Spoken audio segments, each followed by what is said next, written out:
Hancock is much more famous and so forth. Richard Henry Lee. But the government didn't initially work. This was right during the time and right after the American Revolution. So we came up with a new constitution. But we'll deal with that. We'll deal with that later. They just need to clarify. I'll ask it this way. Who is the first real president that has real power in the United States of America? George Washington, yeah. And he was a planter. You can write that down. He was a planter from Virginia. He's known as the father of our country, so therefore, how many kids did he have? How can he be the father of our country and have 0 kids? That doesn't make sense. He was an adoptive parent. Yeah, he married Martha Custis, and she had some nice land and some kids already. I think she was a widow. And so, yeah, I mean, that's all really cool and everything. John Adams, let's talk about him. I mean, this is interesting because, like, some of our first presidents are going to be John Adams. He was a lawyer from Boston, okay? Heard of John Adams? He'll end up being the second president of the United States. Thomas Jefferson was another planter. And not surprisingly, let me see, George Washington, Thomas Jefferson, they had land, they grew things on the land. What else did they own besides land? They did own slaves. I mean, that's not a big surprise. George Washington ultimately was like, yeah, I'm not really cool about the slave thing, so he freed all his slaves before he died. Thomas Jefferson wanted to free these slaves, but he didn't manage his finances very well, so he borrowed so much money in order to do this, that, and so forth. And because he borrowed so much money, what was the collateral that the banks and so forth had to make sure that he paid his loans back? The value of his slaves. So yeah, he couldn't have sold off his slaves because they were in hock. Does that make sense? Yeah. So Benjamin Franklin. I don't have his picture up there, but write that down. Benjamin Franklin. Anybody know? What city was Benjamin Franklin from? What was his home city?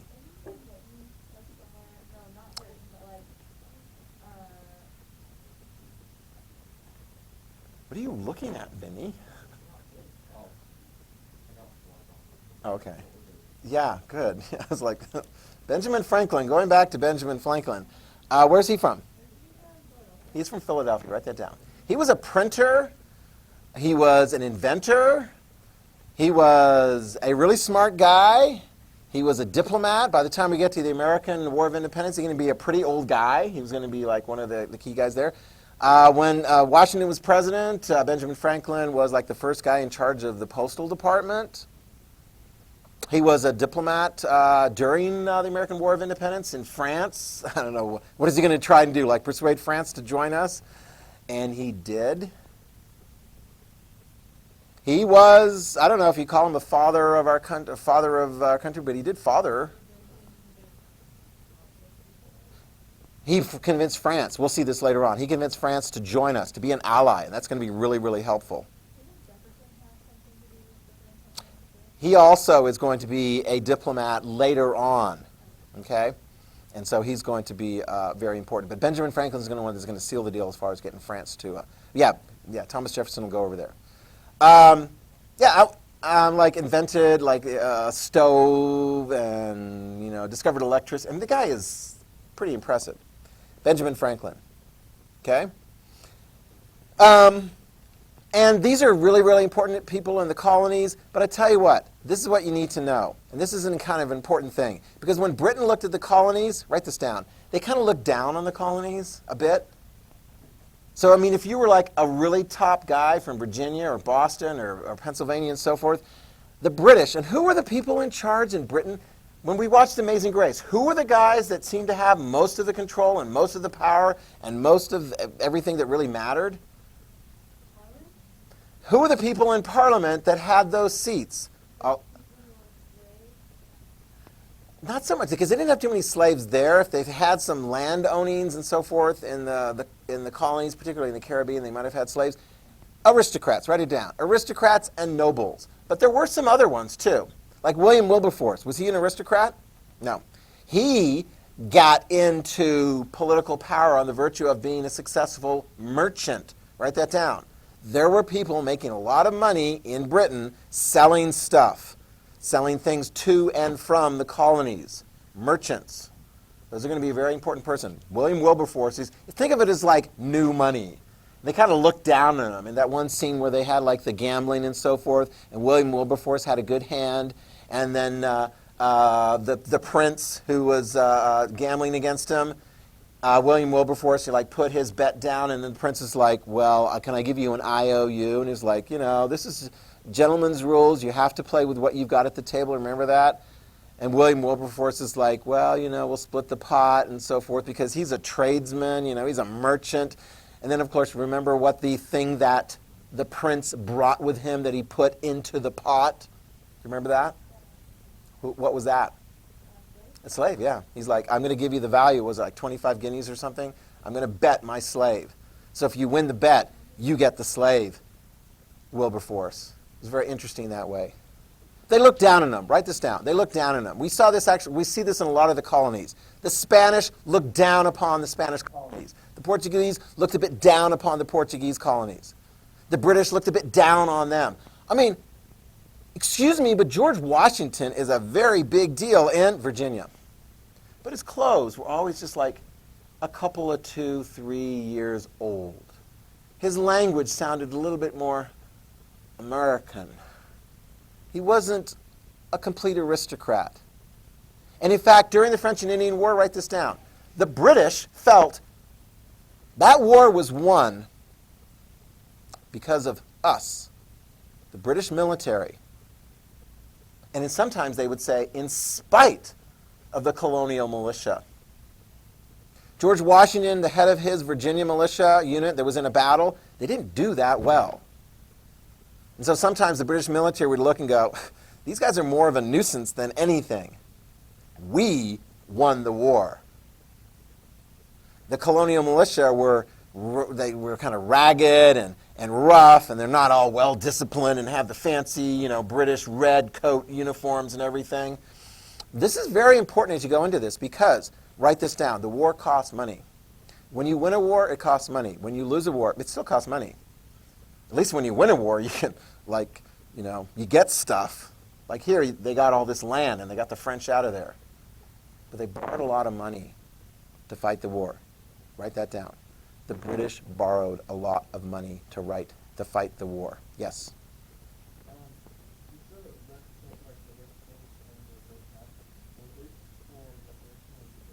No, back in those days, as far as military fights and so forth, when they would fire off their guns, after a while, the guns and the cannons and so forth, there would be so much smoke that it would be kind of hard to determine which group of people out there was the enemy.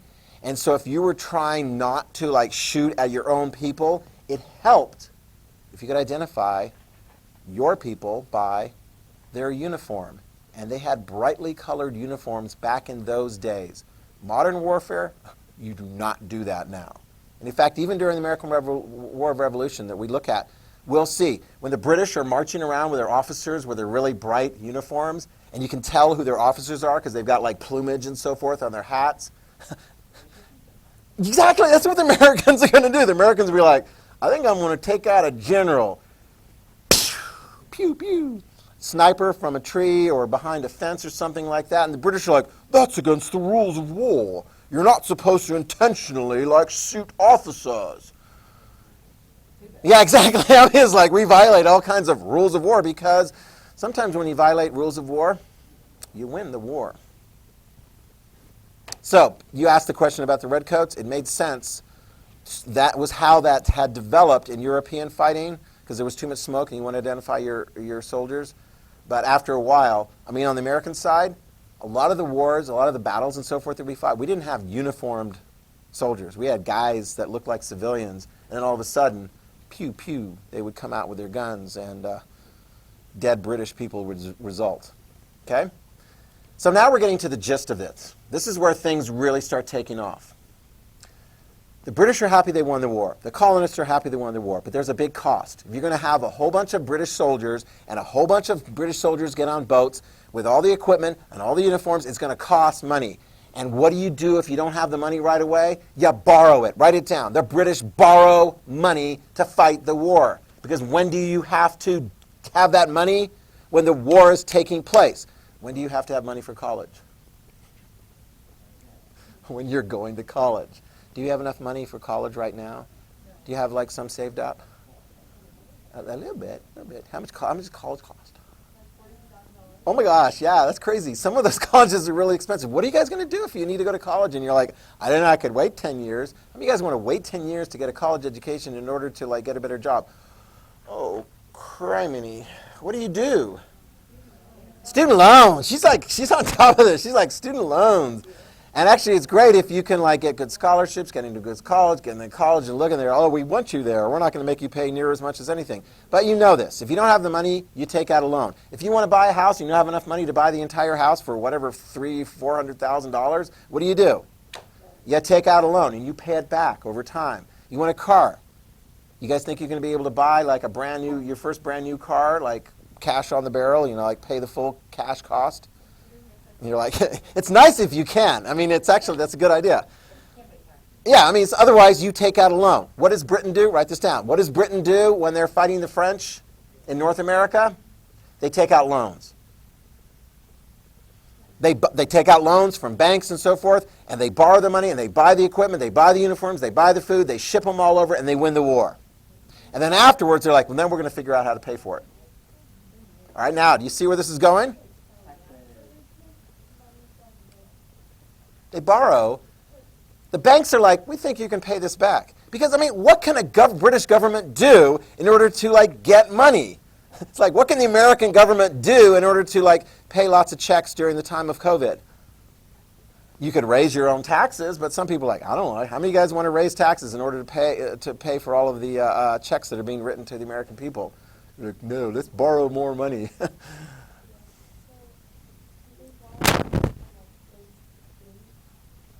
Mostly in Britain, yeah.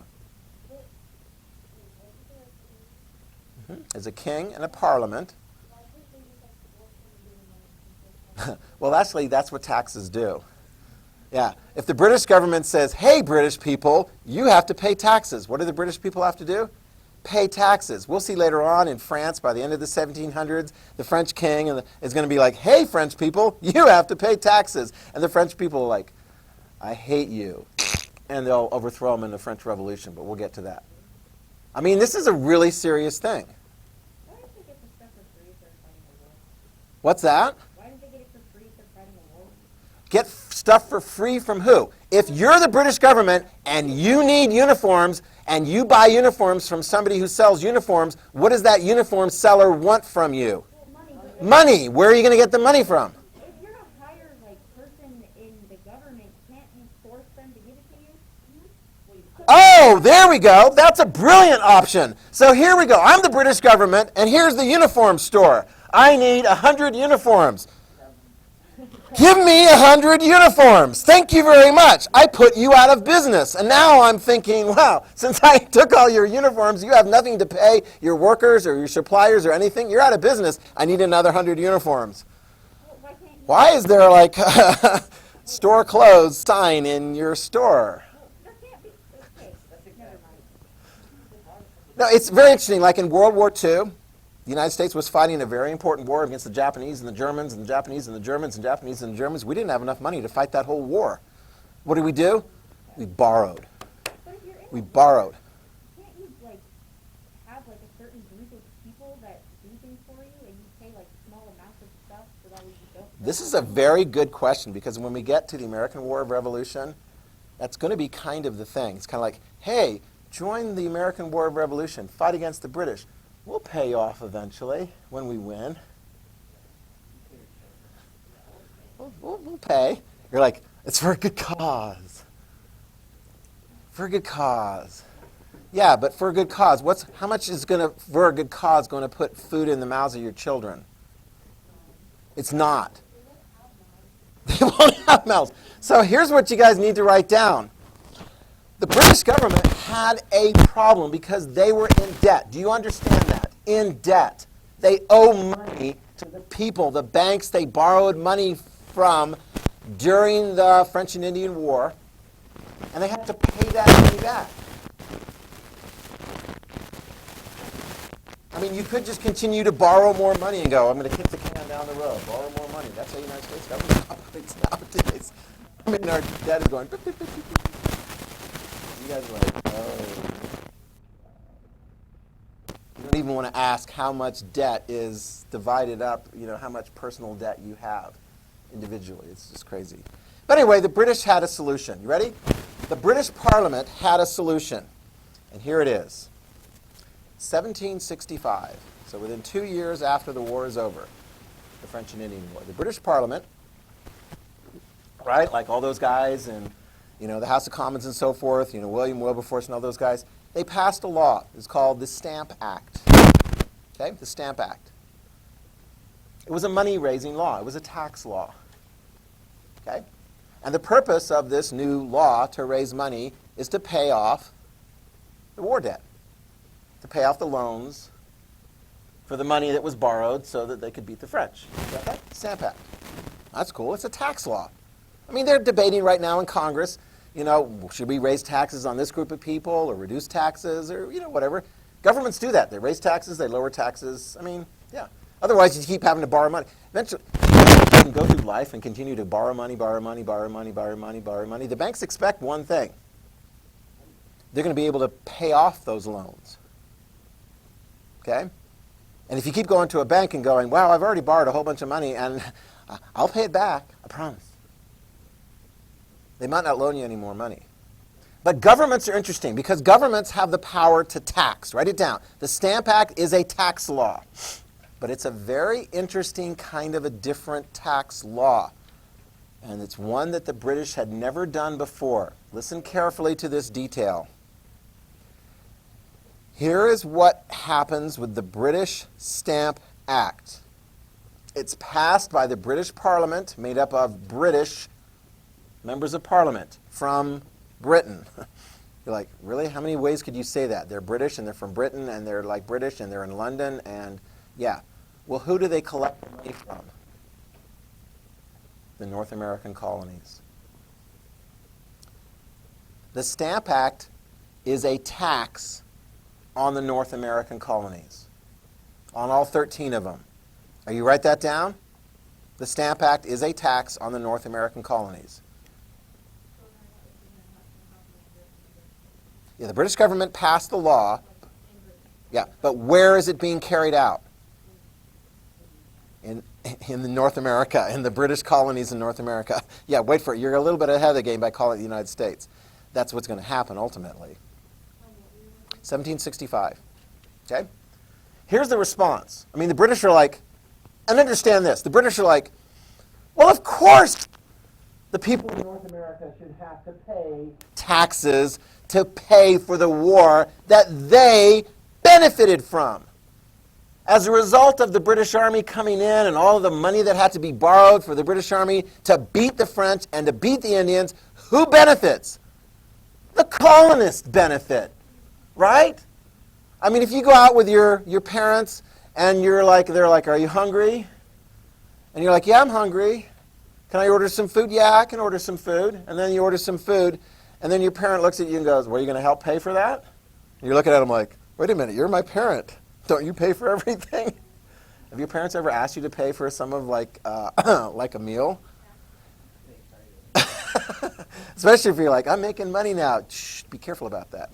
The British are like, you should help pay the bill. And they feel very strongly about that because who is benefiting, at least in part, from this?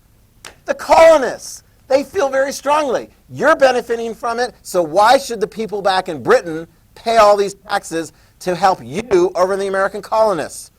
Do you understand that? And of course, the American colonists are sometimes responding back. Here's one of their arguments. Write this down. The American colonists hate the Stamp Act. They hate it, they hate it, they hate it. And one of their responses is, no, it's not just for us to be able to have more land. It's just so that you can be a bigger empire. That's what you want, because that's what you are, Britain. You're an empire. Yeah, we're in the colonies, but who can we trade with? Can we trade with France? No, not legally. John Hancock, you can write his name down. John Hancock, Hancock. He was from Boston. He was like one of the wealthiest guys in Boston. And you already discovered this when I had you look this initial thing up. He did a lot of trading. He was smuggled a lot too. He tried to trade with other countries besides Britain.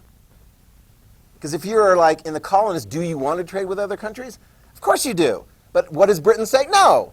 We're the empire. We own you. We're the mother country. You can only trade with us. So the colonists are going, Britain, you're the boss. You should have to pay for the war. But here's what really got the colonists. Two things. One, this was the first time that the colonists had ever had a tax imposed upon them by Britain. First time. Never before had the British imposed a tax on them. Now, had people in Virginia pay taxes? Yeah. To who? Exactly. Yeah. And who implemented the Virginia taxes? Virginia government. And who elected the people in the Virginia government? Exactly, Virginians. Let me ask you this question, because this gets to the rub of it. How many Virginians, Massachusettsans, or any of those other colonists were represented in the British Parliament in London? How many representatives went on boats over and hung out with all those other folks in London? 0.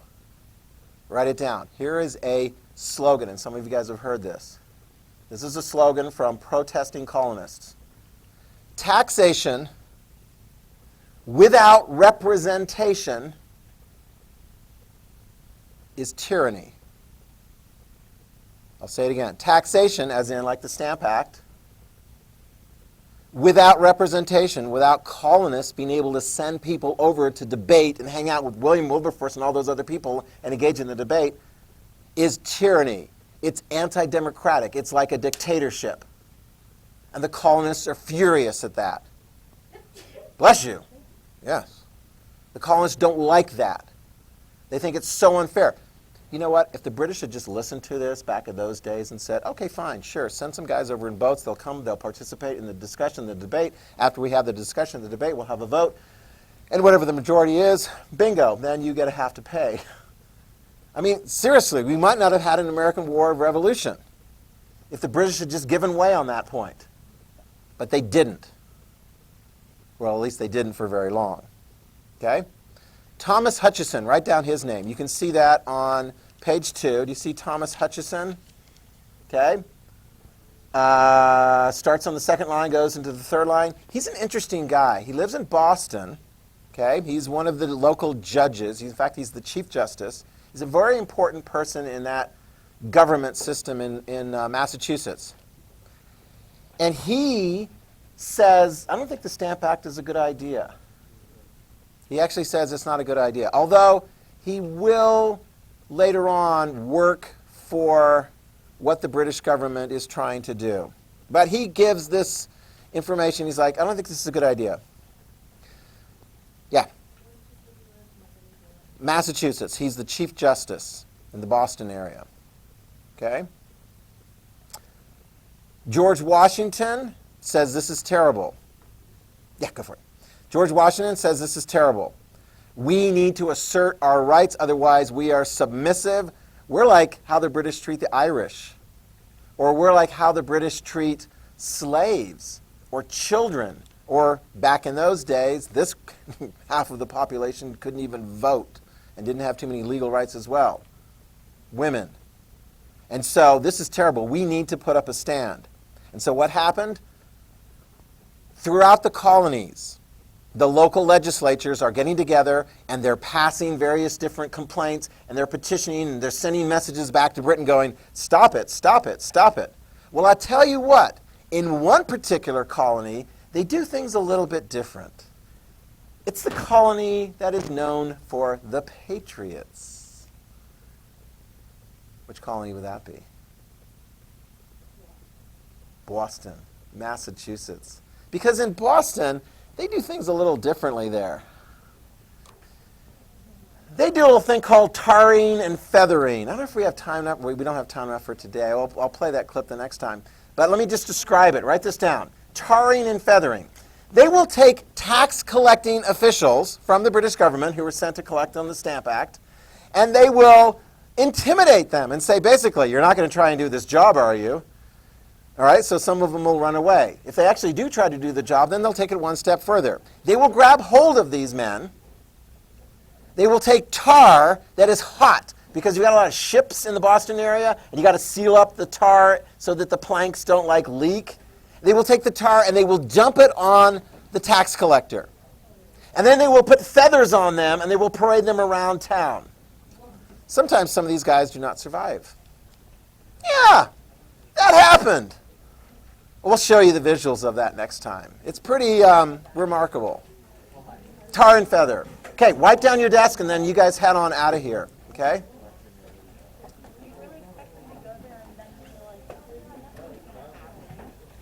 Okay. And have a good day. Most of you guys catch the bus, don't you? Or do you stick around? Yeah, wait for a ride? Yeah. Yeah. So wipe her down. Hopefully there should be enough. And turn this off. Okay, so we'll see you tomorrow. And we'll come up with a